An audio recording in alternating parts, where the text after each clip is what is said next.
Okay, so I just want to say real quick, I'd like you to check out the video that I recorded just before this one, before watching this. It's kind of a prerequisite. It's about the fact that I am a veteran of the U.S. Army National Guard out of New York. My 8 years as a service member, and there's some other important thoughts in there. The context right now, there is a war that Iran didn't start against the United States and Israel. So I want to talk about it a little bit. I did write what I'm about to read. So if it looks like I'm reading something, that's what's going on there. So this is about the 2025. Today is June 24th of 2025. It's about the Republican mismanagement and overall lack of leadership and Israel's intentional, unprovoked conflict with Iran. We need to ask ourselves, when did this conflict actually start? Was it when Israel attacked Iran unprovoked? When the worst leader the world has ever seen, elected by the Republicans, a felon and a thoughtless, self-interested moron, Donald J. Trump, illegally and unconstitutionally, without the authorization of Congress, that's the unconstitutional part, attacked 3 locations thought to hold uranium enrichment facilities that he broadcasted he might attack back in March of 2025?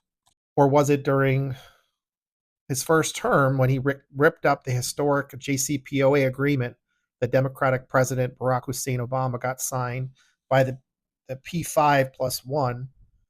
That was back in 2015. Or was it any and all actions that neoconservatives, in coordination with Israel's government, decided on in and around 1979?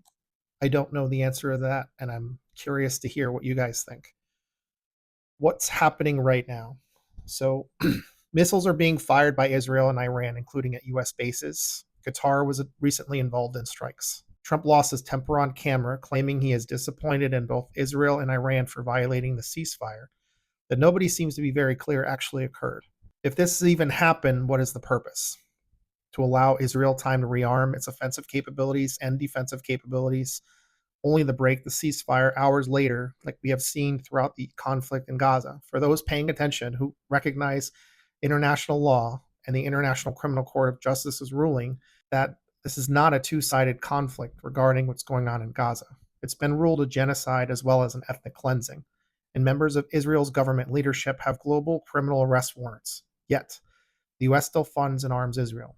So are we surprised when Israel attacks a non-nuclear power with yet another claim that Iran is weeks or months away from having nuclear capabilities, despite the fact that 5 to 6 nations have nuclear weapons having the capacity to deter foreign aggression? There's no credible intelligence that Iran has nuclear weapons. None. Even the U.S. intelligence agencies reports no nukes and no pursuit of nukes that shut down in 2003. This has been the lie Netanyahu has peddled to the United States since 1992. So why has the current POTUS and the last POTUS gone along with Netanyahu's violations of international law? Why does the U.S. continue to allow Israel to influence our politics with their lobbying arm that we fund to the tune of $2.3 billion per year that results in U.S. foreign and domestic policy and leadership that favors Israel? Who assured the U.S. would enter into war on false pretenses in Iraq? Israel. As a result of Netanyahu's assessment of dramatically beneficial effect on the region, how'd that turn out? 20 plus years, $6.2 trillion, $6.2 trillion, tens of thousands of U.S. troops' lives lost, and many more of their lives changed forever. Hundreds of thousands of deaths and millions displaced in Iraq. And how many more people in the Middle East see the United States as an international terrorist as a result? How many more people were radicalized? If that isn't enough for you to if that isn't enough for you to try to digest, please consider the fact that the same is true for Afghanistan. Who's in charge now? People blame President Biden for the disaster we watched in real time as we left Afghanistan, but the same people disregard the fact that Donald Trump, in his first term, with Republicans' full approval, secured the poorly planned pullout of Afghanistan in March of that year. We exiting all personnel and closed all the bases except for one, the one left to Biden. and did not inform the Biden administration, whom was locked in to that date. If you ask any expert in our military who is competent, they will tell you that all of this was the worst possible way to do this. I don't recall the price tag of the U.S. war in Afghanistan. The search reveals it was about $2.31 trillion, but I do recall the plan was to destroy one or more terrorist groups, including Al Qaeda, who now is the official government of Afghanistan. That's right, Al Qaeda. So the plan was to destroy them. We ended up giving them total control. We had to fight them with so many weapons that we gave them when they were fighting off the Russians. Do you remember who we trained to help that effort?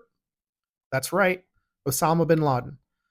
The US since World War II has been involved in so many wars for shaky reasons, if not made up ones, but ultimately they seem to be for the benefit of very wealthy interests and often act as a destabilizing force. Sometimes, like 9/11, those come back at us. Looks like the drug war is alive and well. If you ask the right US troops that served in Afghanistan what they were defending, do a quick search for the number one agricultural product in Afghanistan. You might be surprised, or maybe not. You might be interested to take a look at the crack cocaine epidemic and how all that started. American politicians, especially Republicans, sure know how to manufacture a crisis, now don't they? The conflict in Iran is no different. I have to ask myself, who does this all serve? You could argue that billionaire weapons contractors are frothing at the mouth. Oil companies are likely counting their profits in advance. Next up is the closure of the Strait of Hormuz, opening up an opportunity for oil companies to increase their prices. Part of this is somewhat a natural consequence. However, capitalists never miss an opportunity to exploit a crisis. If you want a little more details on how this works, check out Naomi Klein's book, The Shock Doctrine, The Rise of Disaster Capitalism. Folks, I want you guys to think hard about how all this stuff works and who it benefits and who it hurts. The side of who it hurts column is much, much bigger than the side who benefits. The very small number of wealthy interests. And I want you to also think about this. Donald Trump and a handful of members of his regime were in Saudi Arabia a little while back before all this got started. I have to wonder what they talked about. Again, big oil is a big part of this. Who knows? Little context. You guys take care of yourselves. We don't know where this is going to go, but this has the strong potential to be a global conflict. Trump has already threatened nuclear annihilation. If one country uses nukes, best estimation, anybody uses them, it's mutually assured destruction. It means everybody uses nukes. So the guy who ran on, hey, I'm a peace candidate and nobody else can stop World War III from happening but me. He sure found a way to enter one within 6 months. If you voted for this, it's on you. I sure as hell didn't. Hug your loved ones. Reach out to the people that you can't give a hug to. Let them know you love them. Live with joy. Enjoy your freedoms. I hope they last a lot longer than this potential devastating conflict. I don't mean to be a doomer. It's just on the table. And that's a natural consequence of bad leadership in Israel and the United States yet again. Take care. I love you all.